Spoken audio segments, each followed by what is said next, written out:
perlu ke kita train abs? So jawapannya, it depends. If you want to improve your performance, sebagai contoh runner lah, and then core exercise penting, improve kita punya performance and improve kita punya balance. If you want to get six pack, then focus reducekan korang punya body fat, right, to around 15% and maybe below, because lagi rendah body fat lagi nampak abs. Training untuk abs tak salah, abs workout membantu juga untuk kita nampakkan kita punya abs. Dan untuk training abs ni tak perlu train everyday, dia sama macam muscle yang lain, sekali atau 2 kali seminggu cukup.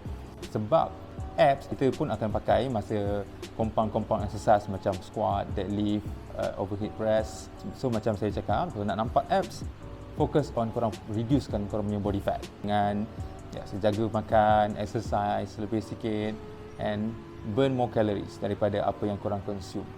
Alright, jumpa di on the next video.